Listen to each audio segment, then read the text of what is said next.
అంటే ఆ పుస్తకంలో మైతీల విషయం విడిగా అని రాయలేదు, కుల సమస్య గురించి రాస్తూ అందులో అంటే అస్తిత్వ ఉద్యమాలకు ఉండే ఒక పరిమితి గురించి మాట్లాడుతూ ఈ రెఫరెన్స్ మైతీలు, మణిపూర్లో మైతీలు కుకీలకు మధ్య, నాగాలకు కుకీలకు, నాగాలకు మైతీలకు ఉన్న దాన్ని నేను ప్రస్తావించాను. అయితే మనం ఇక్కడ దేశాలు స్వాతంత్రాన్ని, జాతులు విముక్తిని, ప్రజలు విప్లవాన్ని కోరుతున్నారు అని దశాబ్దాలుగా నినదించిన తరం మనది. అట్లాగే ముఖ్యంగా భారతదేశ సందర్భంలో జాతుల విముక్తి అన్నప్పుడు ప్రధానంగా సరే దేశంలో మనం అన్ని తమిళ జాతి, తెలుగు జాతి ఇవన్నీ ఉన్నా ప్రధానంగా కాశ్మీరు, ఈశాన్య రాష్ట్రాలకు చెందిన జాతుల విముక్తి గురించి మాట్లాడాం. జాతులకు విడిపోయే హక్కుతో సహా స్వయం నిర్ణయ అధికారం ఉందనే రైట్ను మనం ఎత్తిపడుతూ మాట్లాడుతున్నాం. అంటే ఇది కమ్యూనిస్టు ఉద్యమం, సోషలిస్టు ఉద్యమం ఎత్తిపట్టిన ఆకాంక్ష ఇది. దాన్ని యునైటెడ్ నేషన్స్లో కూడా స్వయం నిర్ణయాధికారంతో సహా జాతులకు ఉండే హక్కు గురించి కూడా ఎత్తిపట్టిన ఉదయం. అయితే ఇప్పుడు అటువంటి ఏ మాటలు మాట్లాడినా అంటే జాతుల స్వయం నిర్ణయాధికారం గురించి మాట్లాడితే మనకు తెలుసు ఎటువంటి నిర్బంధము, ఎటువంటి చర్యలు జరుగుతున్నాయో. దీనికి పెద్ద ఉదాహరణ ఒమర్ ఖలీద్. ఈ మోదీషాలు వీళ్ళని అంటే ప్రజల హక్కుల, జాతుల హక్కుల గురించి మాట్లాడితే వీళ్ళని టుకుడే గ్యాంగ్ అని ఈరోజు కూడా 5 ఏళ్లుగా ఒమర్ ఖలీద్ జైల్లో ఉన్నాడు. నిజానికి ఆయన ఏ సమావేశంలో మాట్లాడిందో అందులో ఆ విషయాలు నేను మాట్లాడలేదని కూడా అన్నాడు. అయినా సరే అంటే ఏ హక్కుల గురించి మాట్లాడుతున్నామో ఆ హక్కులను ఏదో రకంగా బదనాం చేసి మాట్లాడడానికి ఆ టుకుడే గ్యాంగ్ అని దీన్ని తీసుకొచ్చారు. అయితే ఇక్కడ మనం ఈశాన్య రాష్ట్రాల గురించి ఎంఎల్ పార్టీలు కానీ సంఘాలు కానీ ఈ జాతుల స్వయం నిర్ణయాధికార హక్కు గురించి మాట్లాడినప్పుడు స్థూలంగా ఆ రాష్ట్రాల గురించే మనకు తెలుసు, కానీ తర్వాత అందులో ఉన్న కాంప్లెక్సిటీస్ మాత్రం తర్వాతనే అర్థమవుతున్నాయి. అంటే ఒక మణిపూర్ అని మనం మాట్లాడినప్పుడు ఆ మణిపూర్లో ఉండే మణిపూరు స్వతంత్ర హక్కు లేదా మణిపూర్కు సంబంధించిన స్వయం నిర్ణయాధికార హక్కు అని అంటే అందులో ఉన్న కుకీల గురించి, అందులో ఉన్న నాగాల గురించి, పరస్పరం ఉన్న అక్కడ ఉన్న కాన్ఫ్లిక్ట్ ఆఫ్ ఇంట్రెస్ట్ గురించి మనం అంతగా మొదలు అధ్యయనం చేయలేదు. ఈ తర్వాతి కాలంలో ఒక అస్సాం ఉద్యమం వచ్చినప్పుడు అస్సాం ఉద్యమాన్ని సమర్థించాము, కానీ అక్కడ మళ్ళీ బోడోల్యాండ్ ఉద్యమం వచ్చినప్పుడు ఈశాన్య రాష్ట్రాల్లో ఉన్న జాతులకు సంబంధించిన ఎంత కాంప్లెక్స్ వ్యవహారం అనేది మనం అర్థం చేసుకోవడానికి ప్రయత్నించాం. ఈ చాలా సంక్లిష్టమైన ఈ విభిన్న జాతుల కలయికగా ఉన్న రాష్ట్రాలలో లేదా విభిన్న తెగల కలయికగా ఉన్న జాతులలో ఎవరి అధికారాల్ని ఎట్లా ఎత్తిపట్టాలనేది మనం ఇప్పటికి కూడా అది ఒక స్పష్టమైన ఇది రావాల్సే ఉంది, ఇంకా అర్థం చేసుకోవాల్సి ఉంది. దానికి సంబంధించిన ఒక అవగాహనను మనం పెంపొందించుకోవాల్సి ఉంది.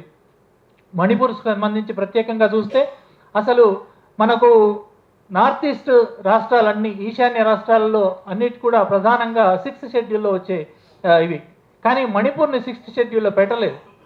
నిజానికి మనం ఇంతకుముందే మన మిత్రులు కూడా మాట్లాడారు, అక్కడ 90% అంత హిల్లీ ఏరియాస్, అంటే అక్కడ 90% ట్రైబల్ ఏరియాస్.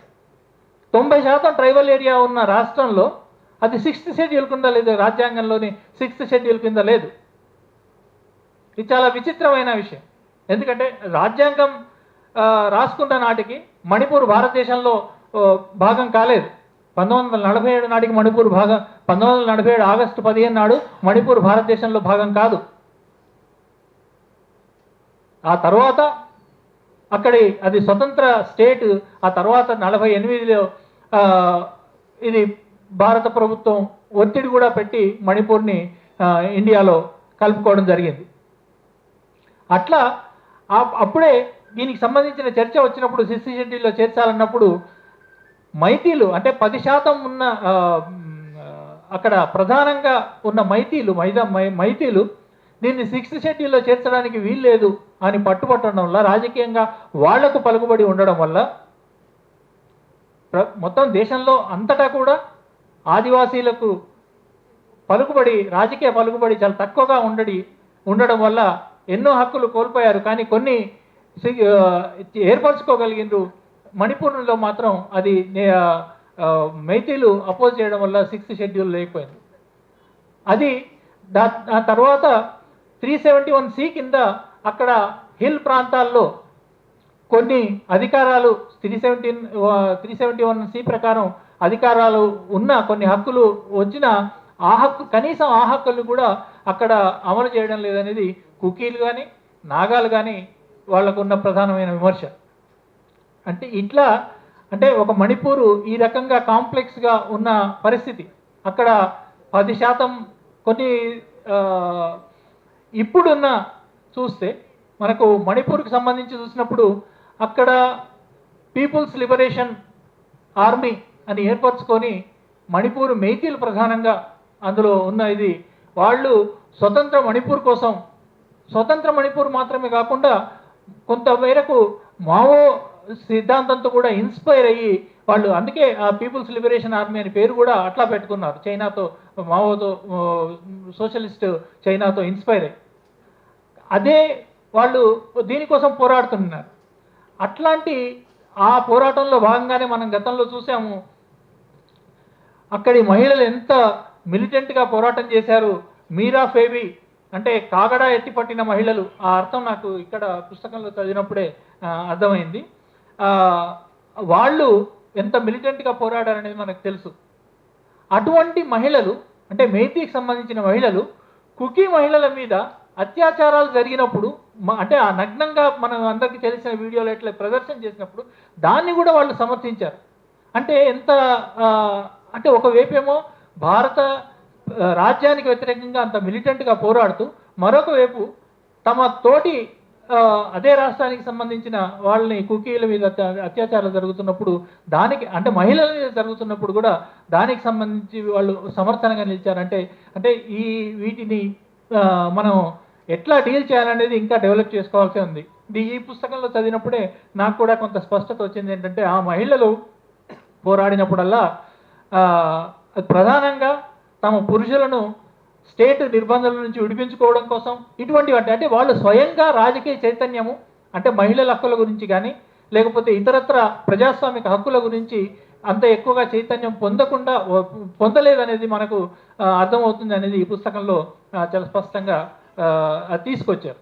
అంటే అందువల్లనే వాళ్ళు అట్లా అది అంటే ఒక రకంగా ఇట్లా ఉండంగా అంటే మణిపూర్కి సంబంధించి ఇంకో కేషన్ ఈ పుస్తకంలోనే ఇంకొకటి ఏంటంటే భారతదేశ జనాభాలో 0.4% మణిపూర్లు మాత్రమే ఉంటే 64% ఉపా కేసులు వాళ్ళ మీద ఉన్నాయని ఈ పుస్తకంలో. అంటే ఎంత అక్కడ ఇట్లా నిర్బంధాన్ని వాళ్ళు ఎదుర్కొంటున్నారు. అటువంటి నిర్బంధాన్ని ఎదుర్కొంటూ మళ్ళీ తోటి అదే సమాజంలో ఉన్న వాళ్ళ మీద ఇటువంటి దాడులు జరగడం చాలా ఇది. ఇందులో ఎందుకు ఈ సమస్య వస్తున్నది? భారతదేశం మనకు నార్త్ ఈస్ట్లో బోడో అస్సాం మధ్య వైరుధ్యాలు, నాగా కుకీల మధ్య ఎంత మారణకాండ జరిగింది అవి కూడా చూసాము.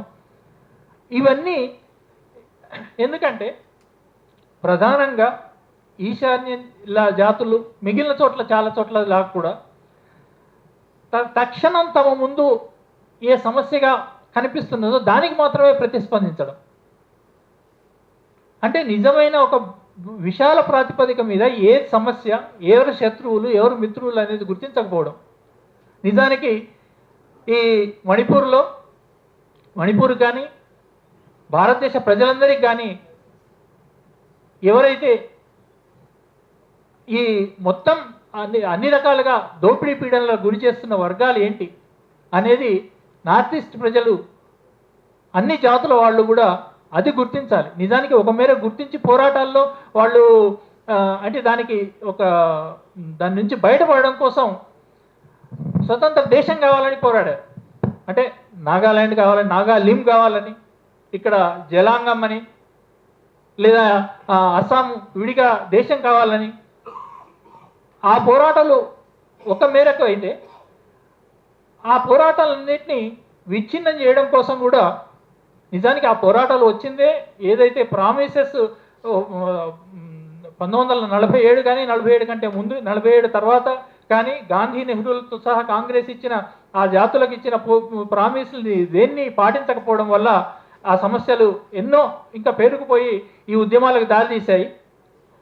అవి వాటిలోకి పోవడం కాదు కానీ అంటే ఆ ఉద్యమాలని మళ్ళీ ఈ రాజ్యమే కేంద్ర ప్రభుత్వం ముఖ్యంగా కేంద్ర ప్రభుత్వంలోని పాలక వర్గాలు ఏవైతే ఉన్నాయో దళారీ పెట్టుబడిదారి వర్గం ఏదైతే ఉందో బడా దళారీ పెట్టుబడిదారి ఏదైతే వర్గం ఉందో అది ఈ జాతులన్నిటికీ శత్రువు, అందరి దోపిడీని చేస్తున్న శత్రువు అది అని గ్రహించగలిగే చైతన్యం నిజానికి ఇక్కడ మిత్రులు కుకీ సంబంధించిన మిత్రులు ఉంటే ఆ క్వశ్చన్ అడ్రస్ చేయాలనుకున్నాను. కానీ ఏదైనా మనకు అవకాశం ఉన్నది ఆ విషయానికి సంబంధించి కూడా చెప్పాలి. ఎందుకంటే చాలా చిన్న ఉదాహరణ, లేటెస్ట్ ఉదాహరణ, లద్దాఖ్కు సంబంధించి 6th షెడ్యూల్లో చేర్చాలని అమిత్ షా వెళ్ళి అక్కడ అనౌన్స్ చేశాడు.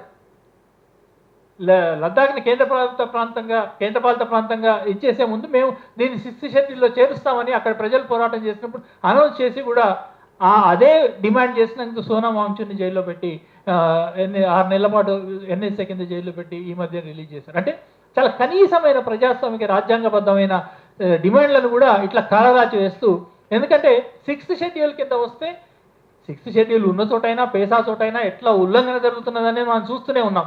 మనకు దండకారణ్యంలో కానీ ఒడిశాలో కానీ పేసా ఉన్న చోట ఎట్లా వాటన్నింటిని వైలేట్ చేసే అన్ని చూస్తున్నాం. అయినా కనీసం పైన ఆ హక్కు కోసం అయినా కూడా లేకుండా చేయడం కోసం ఇవన్నీ అంటే వీటిని అంటే భారత పాలక వర్గాలు దీనికోసం ఎట్లా ఉమ్మడి శత్రువు భారత